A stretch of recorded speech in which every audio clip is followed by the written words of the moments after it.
Students, आज हम करेंगे रणथंभौर के शासक हम्मीर का तुर्कों से मुकाबला। रणथंभौर के चौहान शासकों में सर्वोच्च हम्मीर ही माना जाता है। वह इस शाखा के सबसे ज़्यादा शक्तिशाली एवं प्रतिभावान शासक थे। वे जयसिम्हा के तीसरे पुत्र थे। उनकी माता का नाम हीरा देवी था। हरविलास शारदा ने हम्मीर देव को प्रथम पुत्र माना है। उनका कहना है हम्मीर देव के बाद जयसिम्हा के दो पुत्र हुए थे। उनका नाम सूरतदाना व बिरमा थे, परंतु दशरथ शर्मा हम्मीर देव को तीसरा पुत्र मानते हैं। वह 1339 विक्रम संवत 1339 को गद्दी पर बैठे। प्रबंध कोश हम्मीर का राजरोहन 1343 बताता है। हम्मीर महाकाव्य तथा प्रबंध कोश ग्रंथ ही हम्मीर के समकालीन हैं। अतः दोनों विभिन्न संवतों को ध्यान में रखते हुए डॉक्टर दशरथ शर्मा लिखते हैं, जयसिम्हा अपने पुत्र हम्मीर देव को गद्दी पर बैठाने के बाद 3 वर्ष और जीवित रहा। हम्मीर के उद्देश्य क्या थे? हम्मीर का पहला उद्देश्य था चौहान साम्राज्य का विस्तार करना, मुसलमानों के आक्रमणों से रणथंभौर की रक्षा करना। पहला चौहान साम्राज्य का विस्तार करना। हम्मीर देव भी अपने पूर्वजों की भांति साम्राज्यवादी तथा महत्वाकांक्षी शासक था। वह रणथंभौर के छोटे एवं संकुचित राज्य से संतुष्ट नहीं था। अतः गद्दी पर बैठते उसने अपनी दिग्विजय प्रारंभ की। सर्वप्रथम भीमरस शासक अर्जुन को परास्त किया। इसके उपरांत मांडलकूटा से कर वसूल किया। दशरथ शर्मा का कहना है मांडलगढ़ का नरेश जयसिम्हा था। वह हम्मीर के पिता जयत्रसिम्हा से परास्त हो चुका था। न्यायचंद सूरी हम्मीर महाकाव्य से ज्ञात होता है कि हम्मीर देव के धार के परमार शासक भोज द्वितीय को भी परास्त किया, लेकिन डॉक्टर दशरथ शर्मा का कहना है कि इस विजय का उल्लेख बलवन के अभिलेख में प्राप्त नहीं है। अतः संभव है कि वह विजय 1228 के उपरांत की गई होगी। इस तरह हम्मीर चौहान साम्राज्य के विस्तार के लिए भीमसर, चित्तौड़, मालवा, आबू, काठियावाड़, पुष्कर, चंबा, त्रिभुवन पर विजय प्राप्त की। इससे उसका राज्य का काफ़ी विस्तार हुआ। इसके पश्चात वह अपने राज्य लौट आया। इस अभियान की समाप्ति पर यदाकथा अपने सैनिकों को समीप के प्रदेशों में भेजता था और समय समय पर वहाँ से हाथी वह धन प्राप्त करता था। इस प्रकार के प्रदेशों में मालवा प्रमुख था। हम्मीर देव की दिग्विजय की समीक्षा करेंगे। निसंदेह हम्मीर देव के इस सैनिक अभियानों से उसके साम्राज्य में वृद्धि हुई। विजय से उसके यश में वृद्धि हुई तथा विजित राज्यों से अतुल धन प्राप्त कर उसने अपने सैनिक शक्ति को सुदृढ़ किया। परंतु डॉक्टर गोपीनाथ शर्मा का कहना है राज्य के अभिलेखों ने उसके सैनिक अभियानों का बड़ा चढ़ाकर वर्णन करके उसकी दिग्विजय को समन्वित किया है। उसके साधारण लूट खसोट के अभियान वास्तव में दिग्विजय की श्रेणी में नहीं आते। हम्मीर की शक्ति इस सीमा तक बढ़ी हुई नहीं कही जा सकती कि वह मेवाड़, मालवा, ग्वालियर आदि के शक्तिशाली सामंतों को दबाकर उन्हें कर देने के लिए बाध्य करे अथवा उनके राज्यों के भागों को अपने राज्य में सम्मिलित कर सके। अतः उनका कहना है कि उन परिस्थितियों हम्मीर देव की दिग्विजय का कोई आश्चर्य की बात नहीं थी। उसको अमीर खुसरो ने भी इसका उल्लेख किया है, परंतु इन सामरिक विजयों के दूरगामी परिणाम अच्छे नहीं देखे। इन अभियानों के समय हम्मीर देव द्वारा आगे की नहीं सोचा गया। अलाउद्दीन के आक्रमण के समय पड़ोसी देश उसकी सहायता के लिए नहीं आए। इस कारण उसे भी मुसलमानों के हाथ करारी मात खानी पड़ी। इस परिणाम स्वरूप उसे अलाउद्दीन खिलजी से मात खानी पड़ी। अतः स्पष्ट है कि हम्मीर देव की इस दिग्विजय योजना से अलाउद्दीन को दक्षिण पश्चिमी विजय में मार्ग प्राप्त करने में मार्ग प्रशस्त किया। इसके अतिरिक्त उसने विजित देशों से धन का भी सैन्य दृष्टि से सदुपयोग नहीं किया। हम्मीर ने उस धन को सेना पर खर्च न करके यज्ञों पर व्यय किया।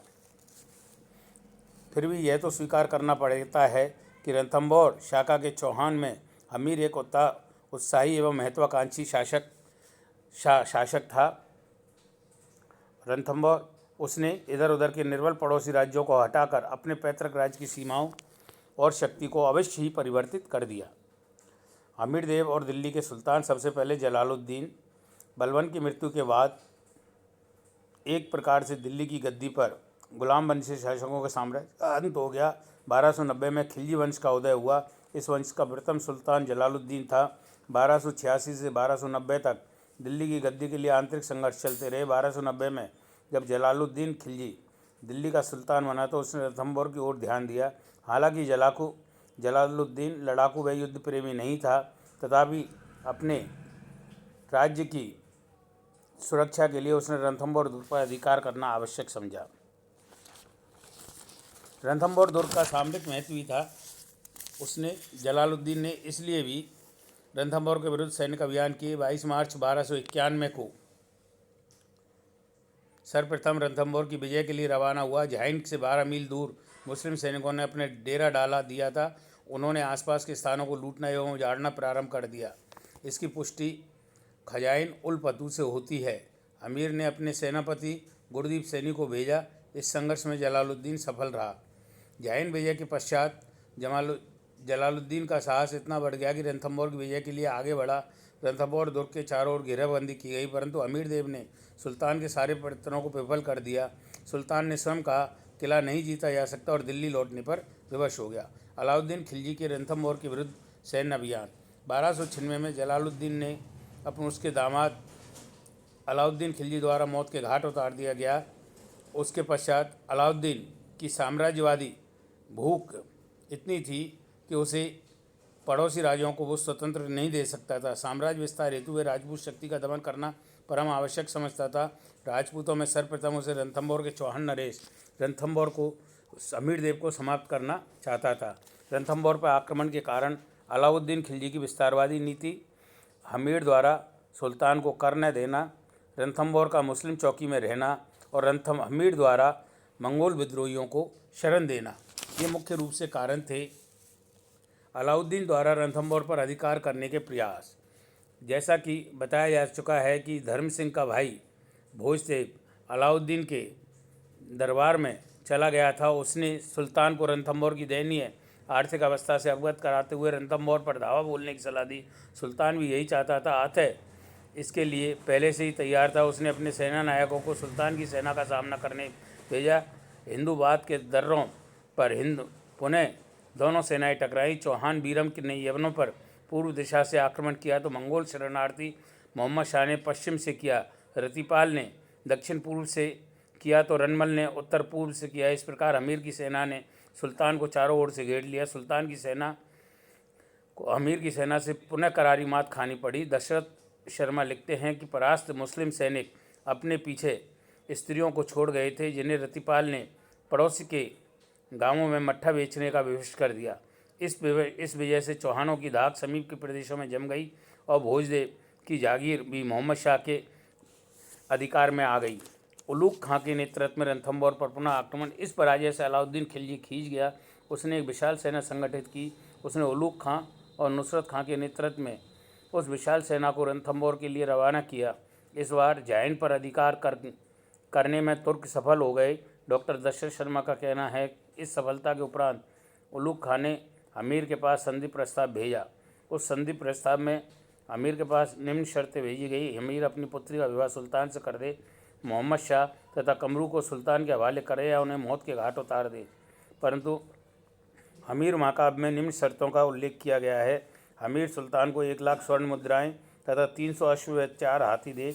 डॉक्टर गोपीनाथ शर्मा ने अपनी पुस्तक राजस्थान के इतिहास में 1 लाख के स्थान पर 4 लाख स्वर्ण मुद्राएं का उल्लेख करते हैं।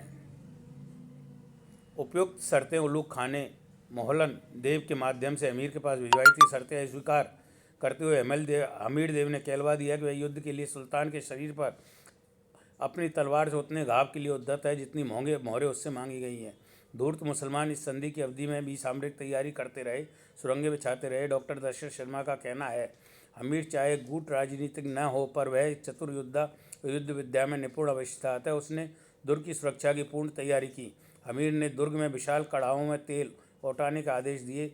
दुर्ग की चौकसी के लिए प्रहरी नियुक्त किए, जो कि दिन रात दुर्ग की चौकसी करते थे। नुसरत खां ने जब दुर्ग के प्राचीर को तोड़कर अंदर घुसने का प्रयास किया तो तोप के गोले का शिकार हो गया और उसकी मृत्यु से सुल्तान कि सेना में खलबली मच गई। अलाउद्दीन मोर्चे पर पहुंचा और तुर्क का पतन। उलग खां को स्पष्ट हो गया कि रणथंभौर का दुर्ग कोई लेना कोई आसान नहीं है, तो उसने सुल्तान और सेना को भेजने की प्रार्थना की। समय की परिस्थितियों को समझते हुए सुल्तान नए सेना नायक के नेतृत्व में सेना भेजने के लिए स्थान पर स्वयं मोर्चे के लिए रवाना हुआ। हालांकि मार्ग में उसके भतीजे आकत खान ने उसका वध करने का प्रयास किया और बदायूं तथा दिल्ली उसकी सत्ता के विरुद्ध विद्रोह भी हुए, परंतु वह इन सब की चिंता न करता हुआ रणथंभौर पहुँच गया और रन पहाड़ी पर अपना कैंप लगाया। डॉक्टर दशरथ शर्मा का कहना है कि अलाउद्दीन की उपस्थिति ने मुस्लिम सेना में एक नवीन उत्साह का उत्पन्न कर दिया। उसने दुर्ग के प्राचीर को धाराशाही करते हुए सुरंगें बिछवा दी। दुर्ग की खाई को भी पत्थरों, वृक्षों और घास से पाटने का प्रयास किया। दुर्ग के बाहर बनाए गए ऊंचे चबूतरे बनवाए गए ताकि वहां से किले पर प्रहार किया जा सके, परंतु जो ही मुस्लिम सैनिकों ने दुर्ग की प्राचीर पर चढ़ने का प्रयास किया, राजपूतों ने उन पर भारी पत्थर फेंकना प्रारंभ किया। खोलते तेल के कपड़े डुबोकर उन पर फेंके। इस प्रकार दुर्ग का घेरा चलता रहा। अवध में सुल्तान के विरुद्ध बगावत हुई, इससे सुल्तान परेशान हुआ। उधर दुर्ग में खाद्य सामग्री कमी आने से राजपूत चिंतित हुए, अतः दोनों दल युद्ध को शीघ्र समाप्त करने के लिए आतुर थे। हमीर ने रतिपाल को संधि की दृष्टि से सुल्तान के पास भेजा। सुल्तान ने उसे रणथंभौर का स्वामी बनाने का प्रलोभन दिया। रतिपाल प्रलोभन में आ गया और दुर्ग में आकर उसने रणमल को अपनी ओर मिला लिया। यह करने के उपरांत उसने प्राचीर के कुछ भागों पर सेना कम कर दी। इस प्रकार उसने सुल्तान के सैनिकों को रस्सियों की सहायता से दुर्ग पर चढ़ने का अवसर दे दिया। वीर हमीर शत्रु का मुकाबला करके आगे बढ़ा। उसके साथी इस प्रकार उसका साथ छोड़ने लगे जिस प्रकार डूबते जहाज को चूहे छोड़ के निकल जाते हैं।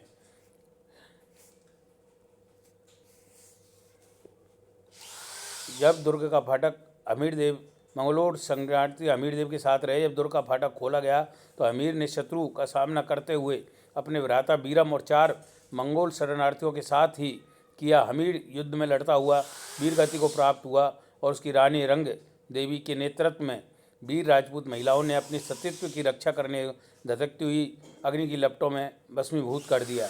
अंत में अलाउद्दीन खिलजी की विजय हुई। इस रणथंभौर का स्वामी अमीर के पुत्र को रणथंभौर का स्वामी बनाएगा, ये मोहम्मद शाह ने कहा था, जिससे सुल्तान क्रोधित हुआ। उसने हाथियों के पैरों के नीचे उसे कुचलवा दिया और 11 जुलाई को किले का 11 जुलाई 1301 को किले का पतन हो गया। इस प्रकार अलाउद्दीन खिलजी ने रणथंभौर पर आक्रमण किया और हमीर देव की अंत हुआ। नमस्कार।